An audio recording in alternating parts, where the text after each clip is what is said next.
Most people think they know what China looks like.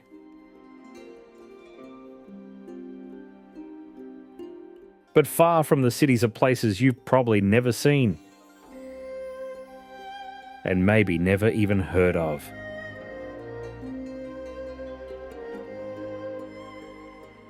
Ancient temples built into cliffsides.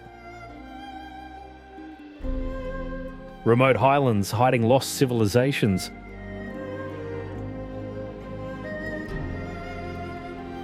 And landscapes that feel more like another planet.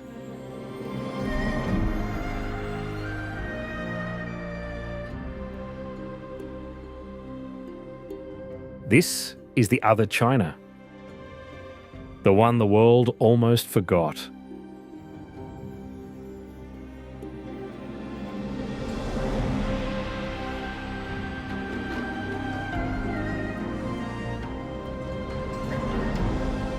Where the clouds thin and the sky takes over the earth, a golden temple clings to a jagged peak, as if placed there by the heavens themselves.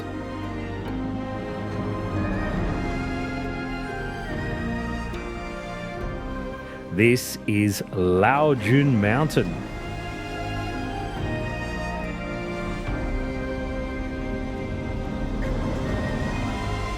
Legend says that over 2,000 years ago, Lao Tzu, the ancient sage of Taoism, came here seeking silence. Not to escape the world, but to rise above its noise.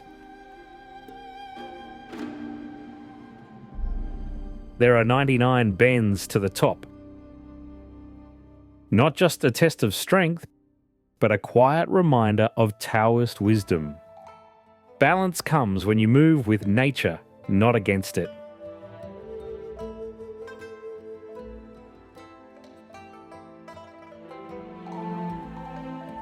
Above 2,000 meters, the world below disappears, and only stillness remains.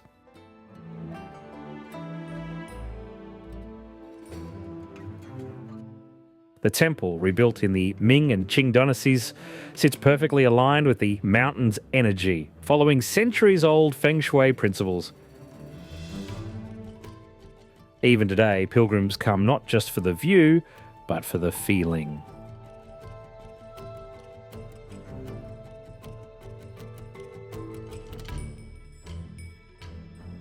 Because standing here, where philosophy meets sky, it's easy to believe that truth lives somewhere above the clouds.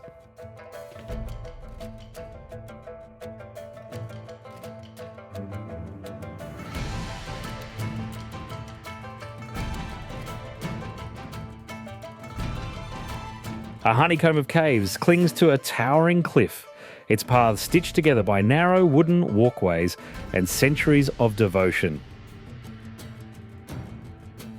This is Maijishan, the wheat stack mountain, named for its rounded shape, but remembered for what lies within.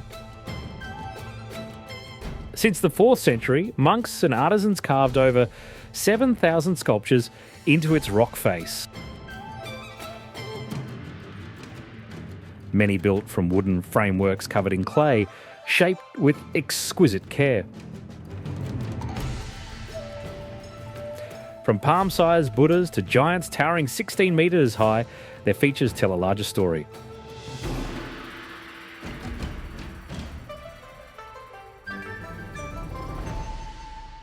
Gandharan influences from India, Persian elegance, and Chinese realism, all shaped by the currents of the Silk Road.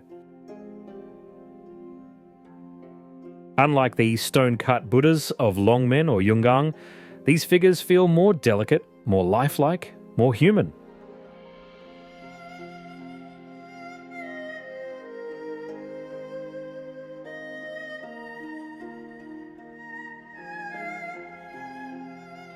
Over 12 dynasties, Maijishan became a sanctuary for spiritual seekers and a canvas for evolving faith, each cave capturing a different moment in Chinese religious history.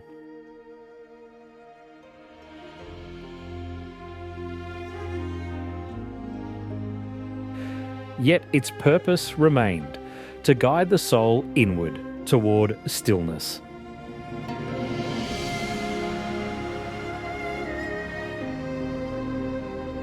Built into a fault-lined cliff, it has survived earthquakes, empires, and silence. What remains is more than art. It's a meditation carved into the bones of a mountain.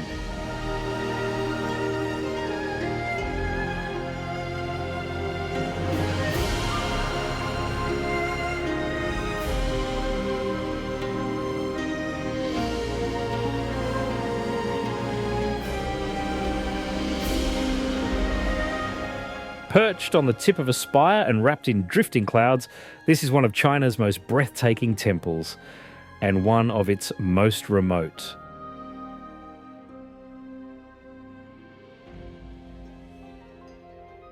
This is Guanyin Temple.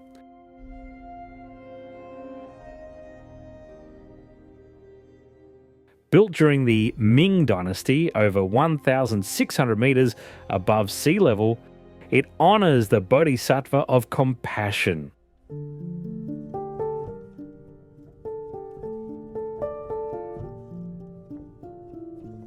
The summit is too narrow for more than a prayer.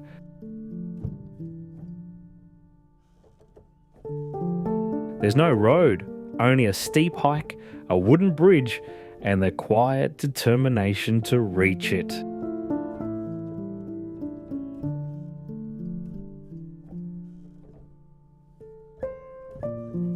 Locals believe that prayers offered here rise straight into the sky. And standing this close to the clouds, it's hard to argue.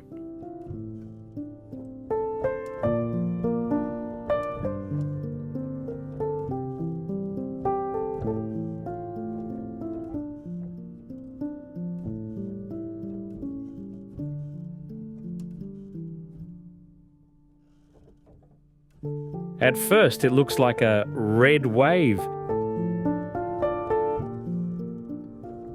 Thousands of wooden homes flowing across a mountain valley. But this isn't a city.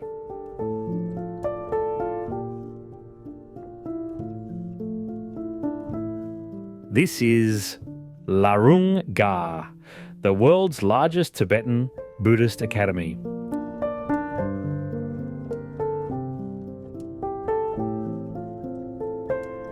Perched 4,000 metres above sea level in remote Sertar County, Sichuan province, it was once home to tens of thousands of monks and nuns, living, meditating and studying in quiet determination.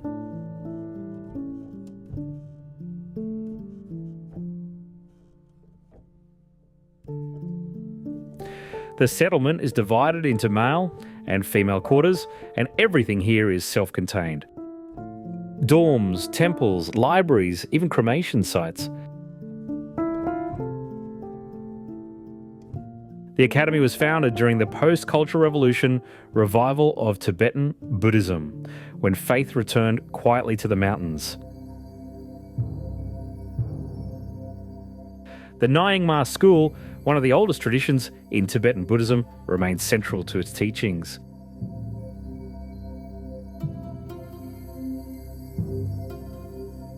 The striking red colour blanketing every rooftop symbolises purity, humility, and spiritual focus. For many years, hardly anyone outside these mountains knew this place existed. But inside, life went on. Quiet, steady, and full of purpose.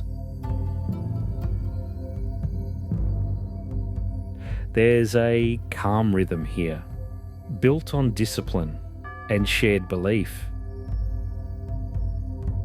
It's the kind of life you rarely see in today's world. People living not for themselves, but for something greater.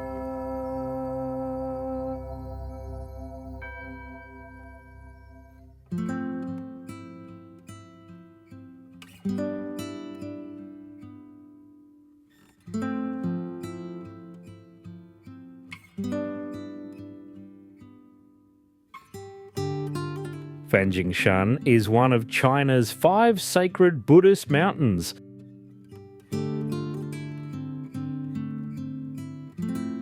A place long seen as a gateway between the earthly and the divine.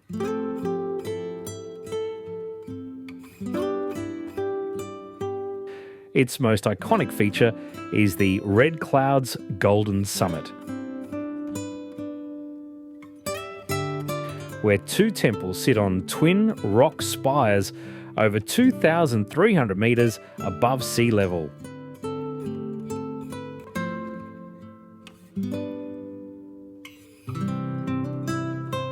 One is said to be dedicated to Maitreya Buddha, the other to Shakyamuni.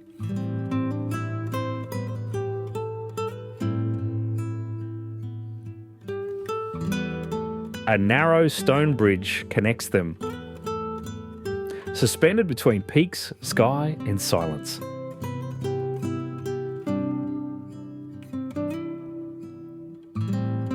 The name Fanjing comes from Fantian Jingtu, meaning Brahma's pure land, and the summit is believed to be the future site of enlightenment for Maitreya Buddha in the Mahayana tradition.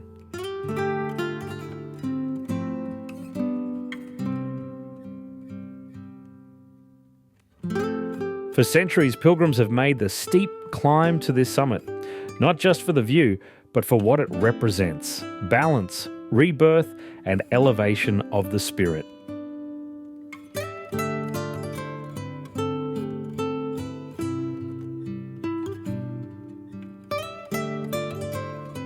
The dramatic split of the summit reflects Buddhist ideas of duality: 2 paths, 2 states of being, 1 sacred purpose.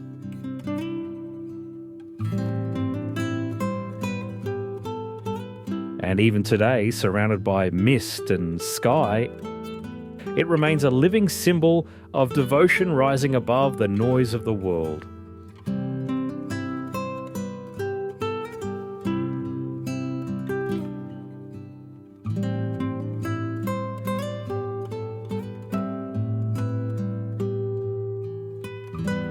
In the rolling hills of Guizhou stands a formation that looks too deliberate to be natural.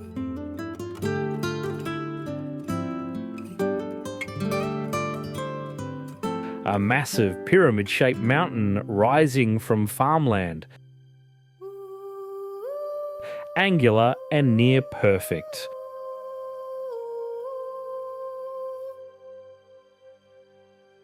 Locals have long wondered whether it's a geological coincidence or something more.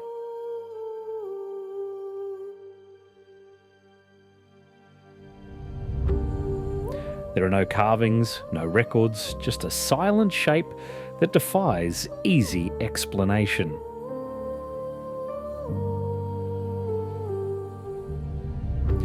There's no myth to guide you, no plaque to read. Just the quiet pull of a place that feels intentional in a world full of questions.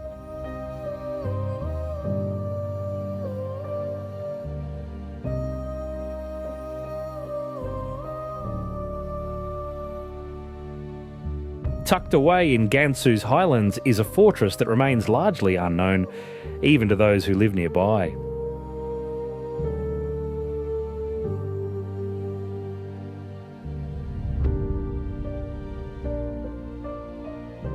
The Ganjia octagonal fortress takes its name from its rare 8-sided shape, an architectural anomaly in Chinese history.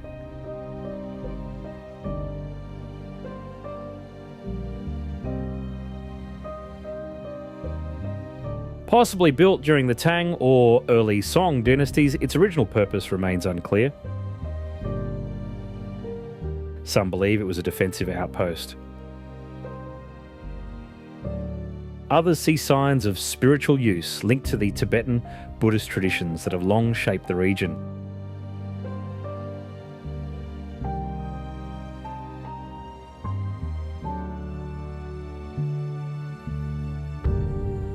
Its location tells part of the story, set at a crossroads between Han Chinese and Tibetan cultural zones, where military strategy often overlapped with religious life.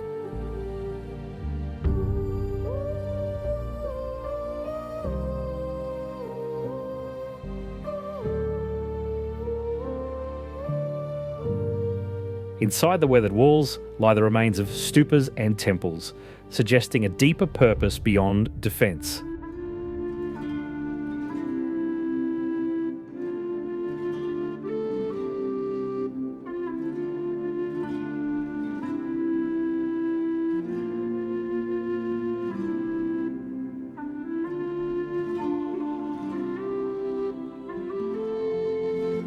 The octagonal layout may reflect Tibetan cosmology, where 8 directions symbolise balance and unity.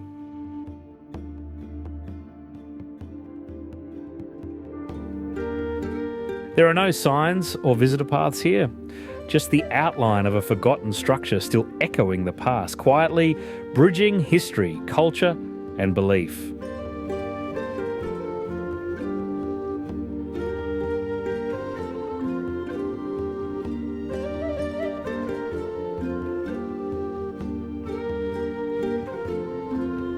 The journey begins at the base of a cliff.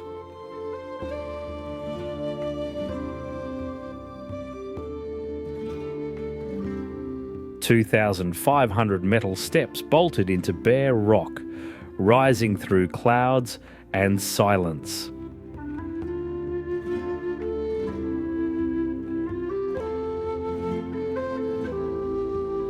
Until 2016, there were no stairs. Only vine ladders swaying against a 1,400 metre drop.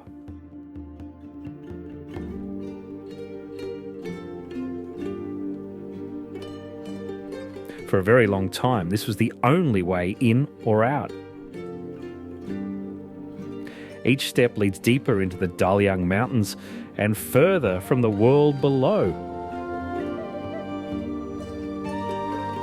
You pass goats, scattered cornfields, and nothing else. No roads, no signs, just stone, wind, and the weight of something waiting.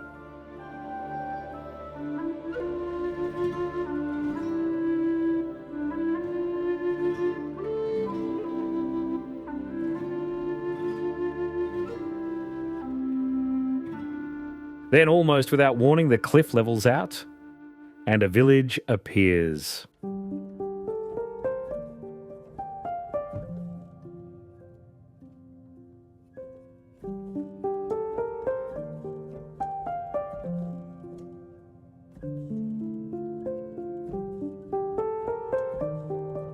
A settlement carved into the side of a mountain.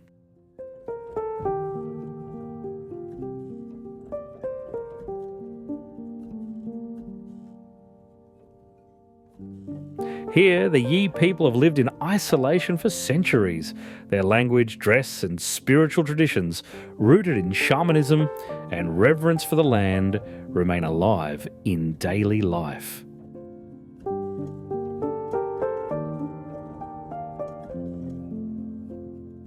It's not a place designed to be found.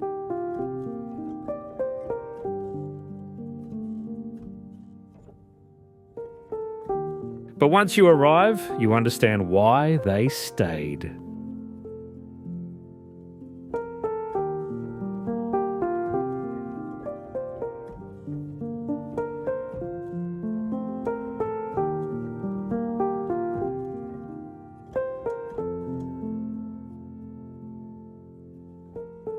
Shaped by hand over more than 1,300 years, the rice terraces of Yuanyang cascade across the mountains like ripples of time.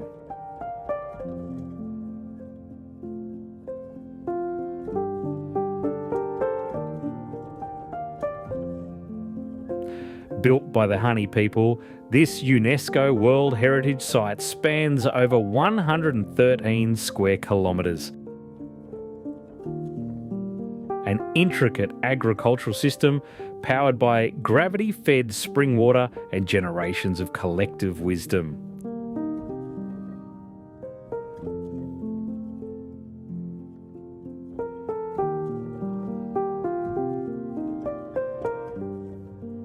The terraces reveal a vibrant mosaic of colours that shifts with the changing light, setting them apart from ordinary rice fields.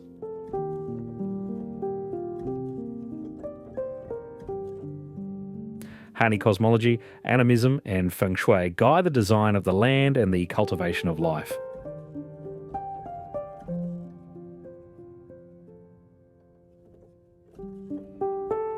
Ducks, fish, snails and rice thrive side by side, forming a living ecosystem that nourishes both the mountain and its people. A quiet triumph of human ingenuity and nature in harmony.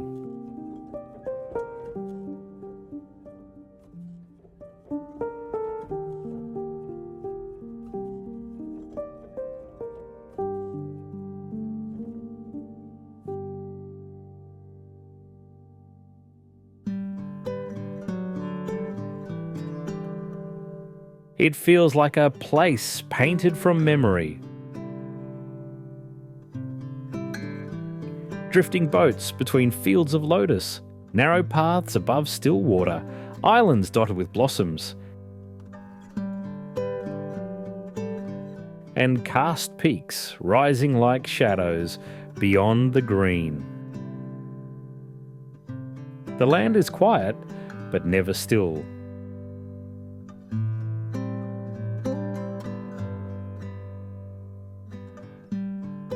The breeze moves gently through bamboo and reflections ripple with every passing boat.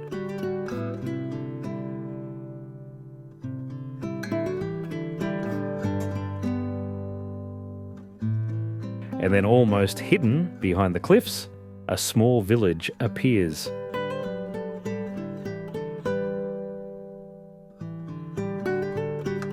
Xianrendong, the Cave of the Immortals.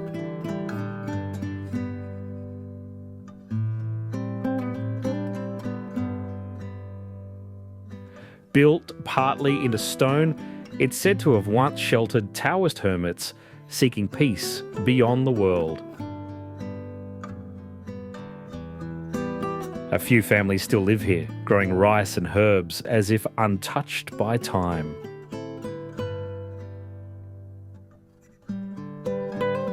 Exactly the kind of place you'd expect immortals to leave behind.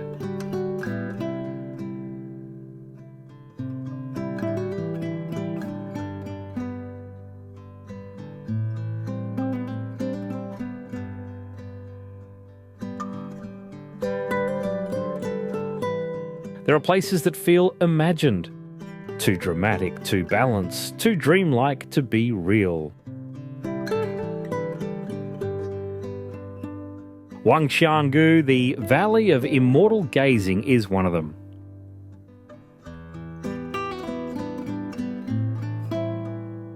Here, granite peaks rise like ancient towers.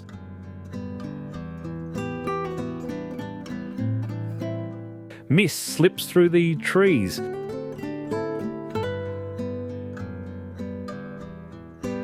Walkways cling to cliff sides.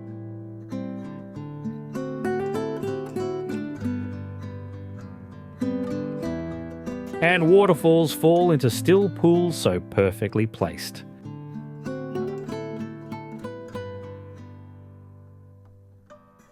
It's easy to believe this valley was carved with intention, not erosion. In Chinese culture, places like this are more than beautiful, they're spiritual. The valley recalls the timeless idea of Shanjing, immortal realms, found in Taoist texts and classical paintings.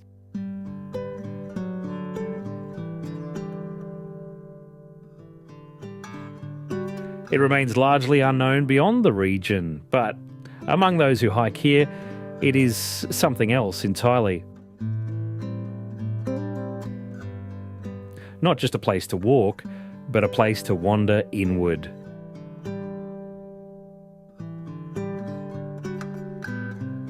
The valley doesn't sleep. At night, it's alive in a different way.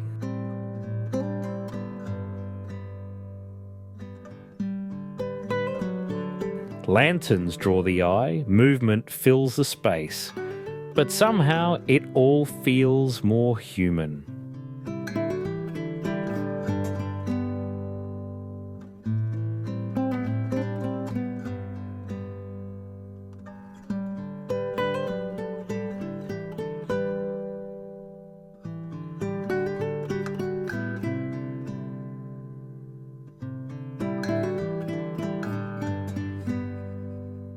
It doesn't look like Earth, but it is, barely.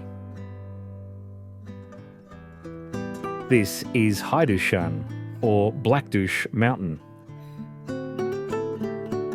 A volcanic landscape in the Kaidam Basin, formed by lava flows and millions of years of tectonic shift.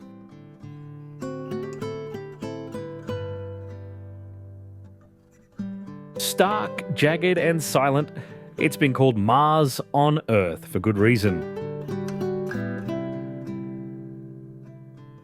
There's no water, no plants, just black ridges torn by wind and time.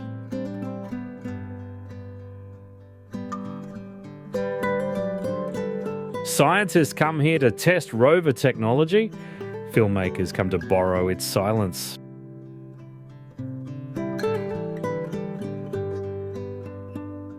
But few travellers ever reach this place.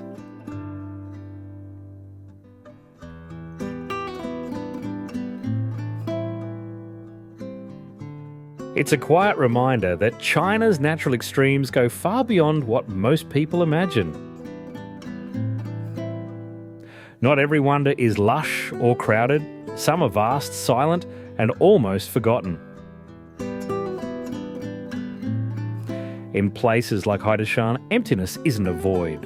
It's the landscape itself, raw, real, and completely alive.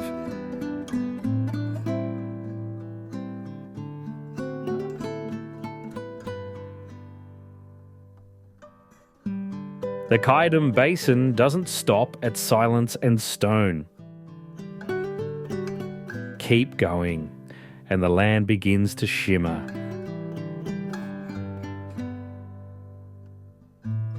Not with life, but with something that looks like it.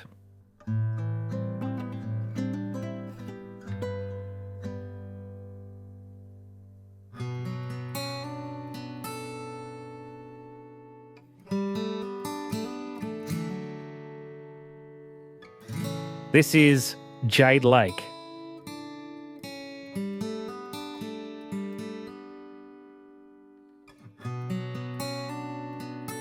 A patchwork of emerald and turquoise salt pools, perfectly still and impossibly bright.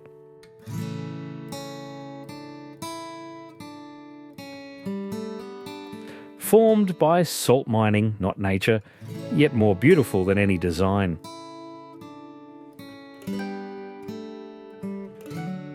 The colour of each pool shifts with the sun, the minerals, even the bacteria below. A man-altered landscape that somehow became divine.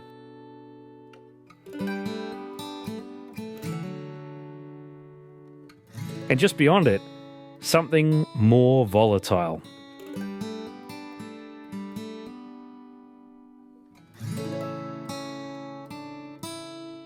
Aiken Spring, known as the Devil's Eye, is a boiling sulphur spring that bubbles red.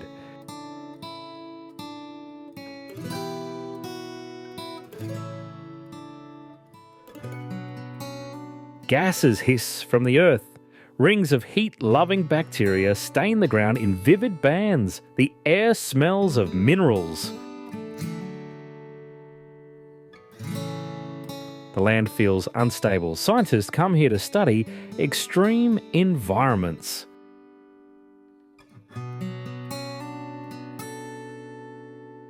Locals speak more cautiously. Some say this spring isn't just dangerous, it's a warning.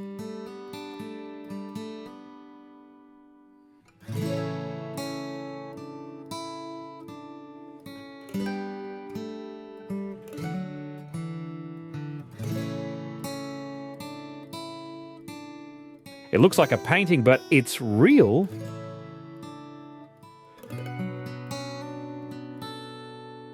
Carved not by brush, but by time.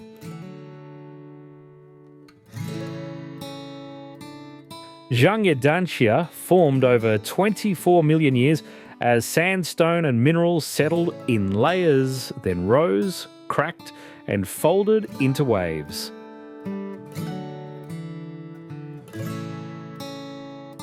Iron oxide turned the ridges red, while other minerals added streaks of yellow, blue, and grey.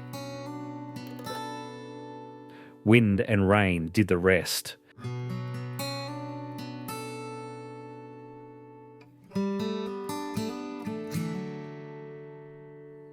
This rainbow mountain is one of China's most iconic landforms and part of a Danxia landscape type found only in China.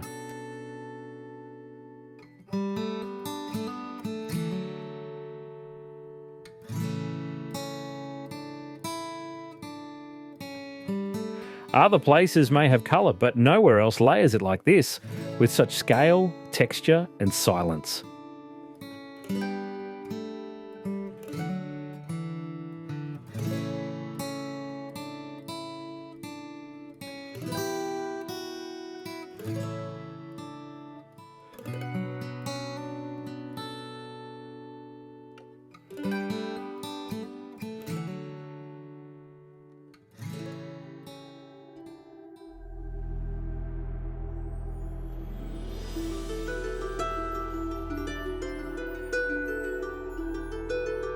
In the middle of the Gobi Desert, surrounded by golden dunes, there's a shape that seems too perfect to be real.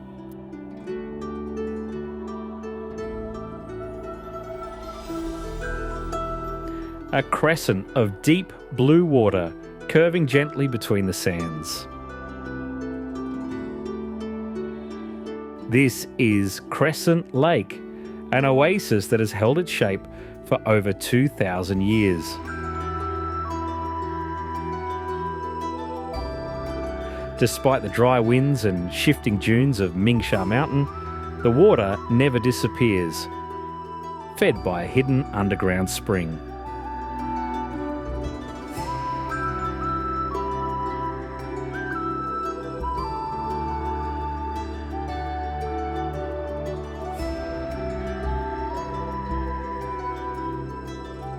Beside it stands a small temple pavilion, a quiet shelter once used by Silk Road travellers.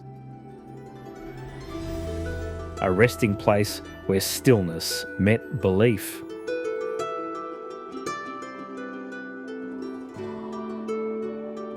Even now, reeds grow at its edge. The sands rise around it.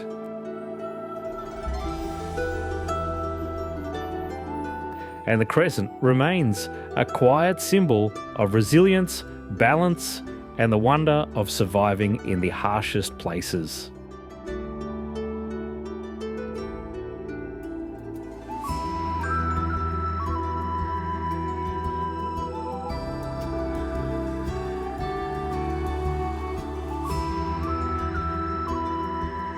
Carved into a riverside cliff in Sichuan, the Lashan giant Buddha sits with calm hands and a gaze that's watched over water and pilgrims for over 1,200 years.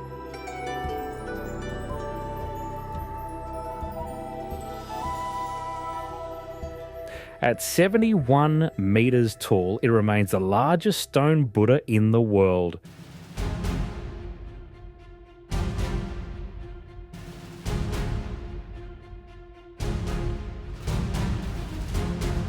It took 90 years to carve, all by hand, beginning in the Tang dynasty.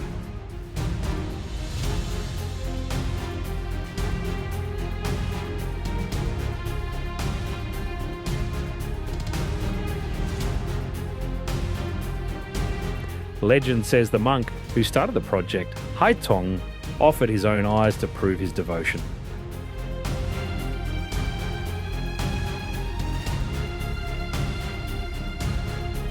But this wasn't just a monument, it was protection.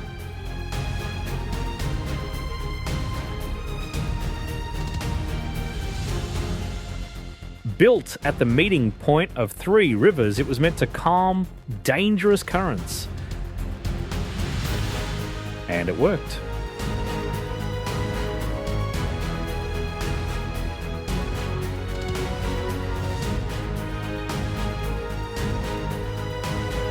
Even today, the Buddha endures, a fusion of faith, nature, and human will that continues to bring peace to those who pass beneath it.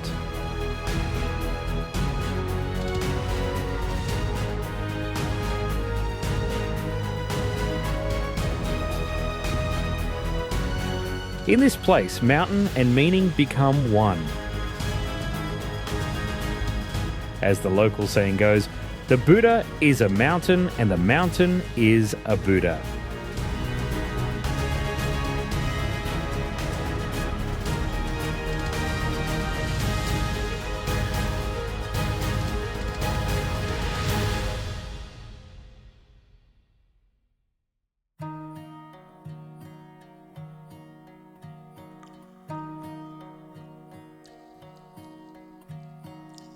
Along the Yi River near Luoyang, the Longmen Grottos hold more than 100,000 Buddhist statues.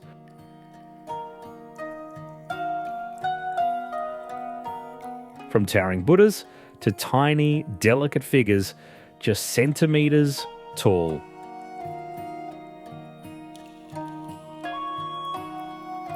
Work began in 493 AD during the Northern Wei dynasty and continued for centuries.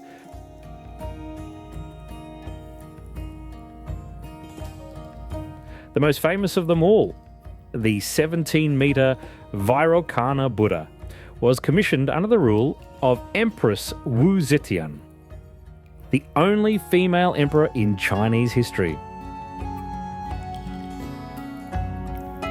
Her image, some say, inspired the Buddha's face, calm, commanding, and unmistakably royal.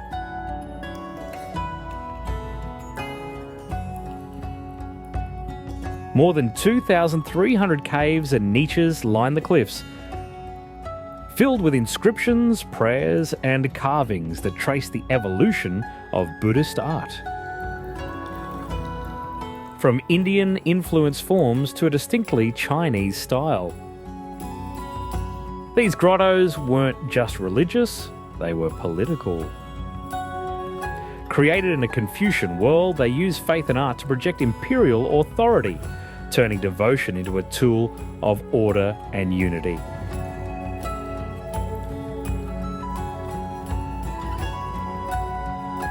Longmen remains one of China's greatest stone archives, a masterpiece of faith, ambition, and artistry. And even now, the faces in the cliffs watch in silence. Worn by time, but still speaking through stone.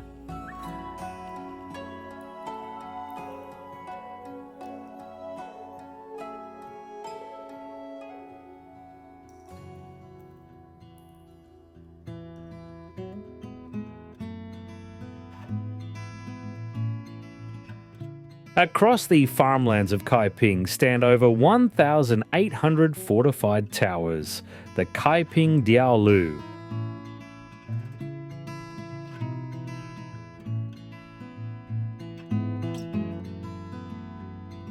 A UNESCO World Heritage Site and one of China's most unusual architectural legacies.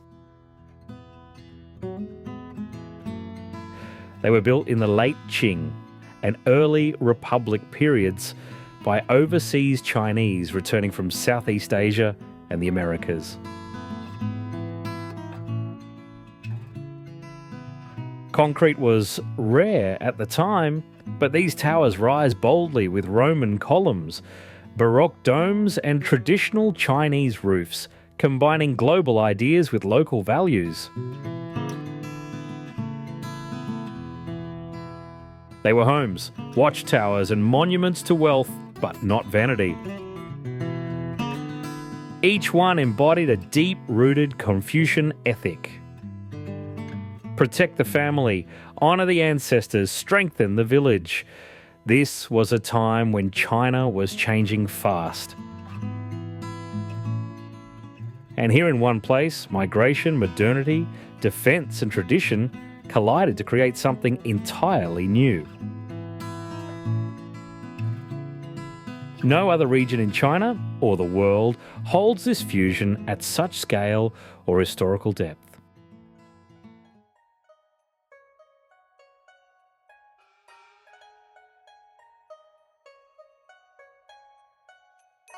Deep in the mountains of Fujian, massive earthen structures rise like fortresses, some circular, others square.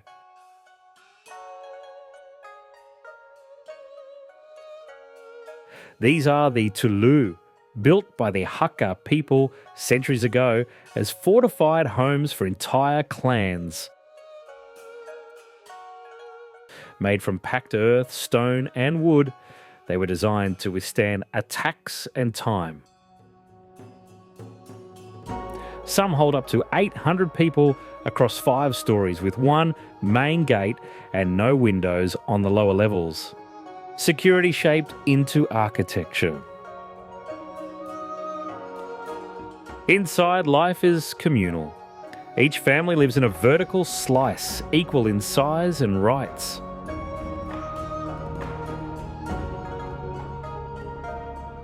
They embody Confucian ideals, harmony, hierarchy, and collective living, all built into the walls.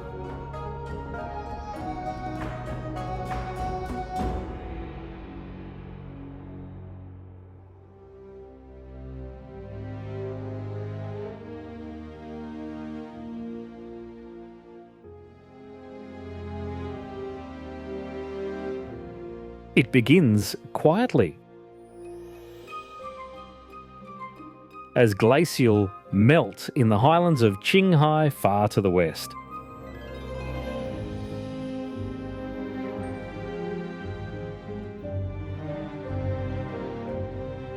But as it winds east, the river deepens, darkens, and begins to carry more than just water.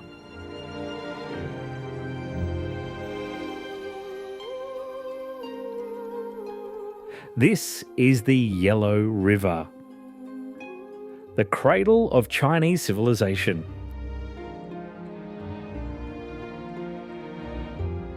It fed the first cities. It shaped dynasties. It whispered through ancient poems and carved through the hearts of mountains. For over 5,000 years, it's been called the Mother River, not because it's gentle, but because it gave life through chaos. Its floods destroyed empires. Its silt built farmlands. Its spirit became part of the land.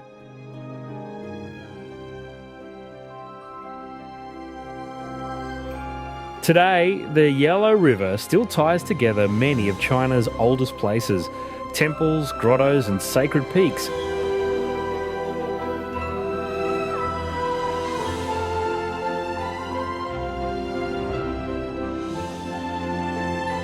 A current of memory beneath stone and soil.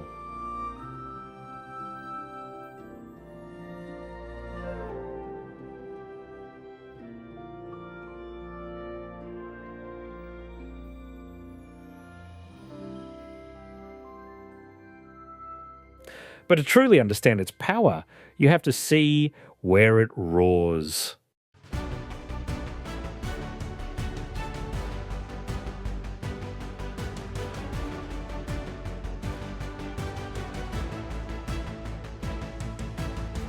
This is Huku Waterfall.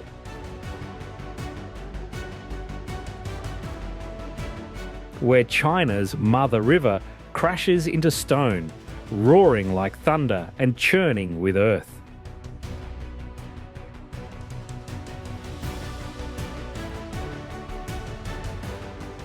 Its name means teapot spout, as if the river is being poured from the sky itself.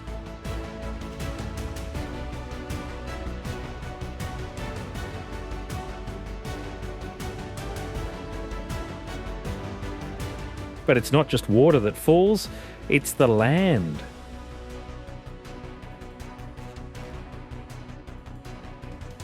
Carrying the weight of centuries, the river is thick with loess, fine, wind-blown silt from the highlands. That's what gives it its colour.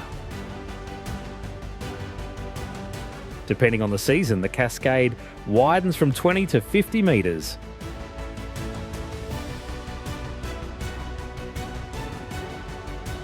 And always it moves with force.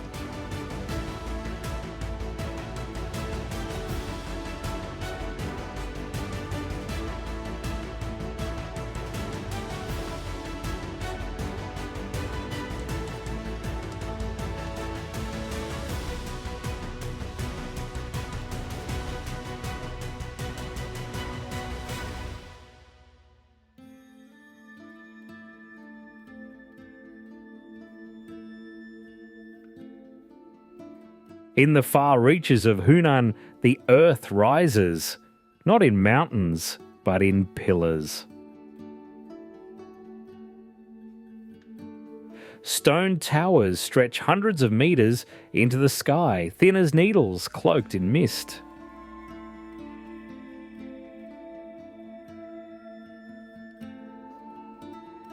This is Zhangjiajie, a place that doesn't just look surreal, it feels imagined.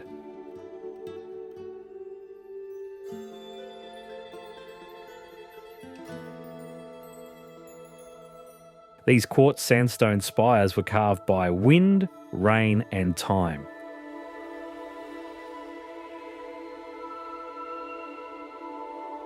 But what they inspired was something far newer: the floating mountains of Avatar.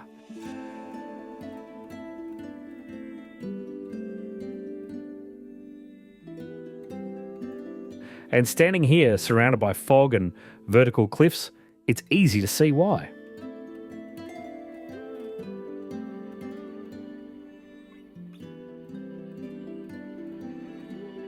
Long before Hollywood found it, Zhangjiajie lived in the Chinese imagination as a vision of Shanjing, the immortal realms of Taoist legend.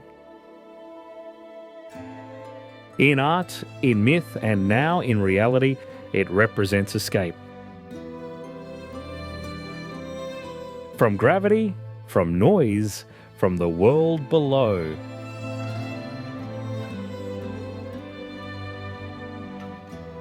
It doesn't feel like a place you arrive at, more like a dream you wander into.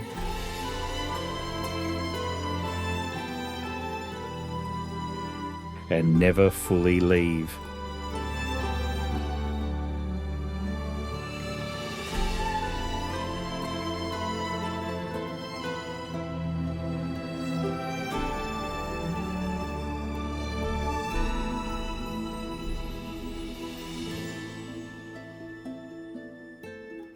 Discover the world, explore the extraordinary. See you in the next adventure.